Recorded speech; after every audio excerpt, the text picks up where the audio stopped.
ન્યૂઝલેન્ડ ગુજરાતી સાથે હું છું પાયલ બામભણિયા। તો જોઈએ આજના સમાચારમાં। ઘોઘા પોલીસ કોર નિંદ્રામાં, પેરોલ ફ્લો ટીમે ઝડપ્યો લાખોનો દારૂ। ભાવનગર જિલ્લાના ઘોઘા પોલીસ સ્ટેશનની હદમાં પેરોલ ફ્લો ટીમને મોટી સફળતા મળી છે। પેટ્રોલિંગ દરમિયાન ટીમે બુધેલ ચોકડી નજીકથી વિદેશી દારૂ ભરેલો એક ટ્રક ઝડપી પાડ્યો છે। જ્યારે સ્થાનિક ઘોઘા પોલીસ આ બાબતે અંધારામાં રહી ગઈ ત્યારે પેરોલ ફ્લો ટીમે બાતમીના આધારે કાર્યવાહી કરી લાખો રૂપિયાનો દારૂ પકડ્યો છે, જેના કારણે ઘોઘા પોલીસની કામગીરી પર પણ અનેક સવાલો ઉઠી રહ્યા છે।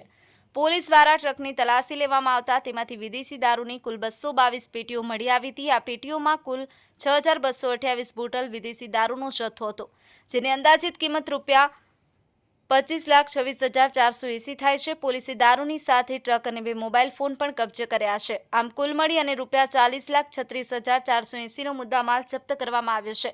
આ ઘટનામાં પોલીસે રાજસ્થાનના 2 વ્યક્તિઓ શેતાનસિંહ મીણા અને સત્યનારાયણ મેઘવાલની ધરપકડ કરી છે, જ્યારે તપાસ દરમિયાન લાલસિંહ રાજપૂત અને રાજદીપસિંહ સરવૈયા નામ પણ ખુલ્યા છે। આ બનાવને પગલે પોલીસે ઘોઘા પોલીસ મથકમાં 4 આરોપીઓ વિરુદ્ધ પ્રોહિબિશન કલમ હેઠળ ગુનો નોંધી અને વધુ તપાસ હાથ ધરી છે। બુધેલ નજીકથી આટલા મોટા પ્રમાણમાં વિદેશી દારૂનો જથ્થો મળી આવતા વિસ્તારમાં ચકચાર મચી જવા પામી છે અને ઘોઘા પોલીસની કાર્યક્ષમતા સામે ગંભીર પ્રશ્નો ઊભા થયા છે।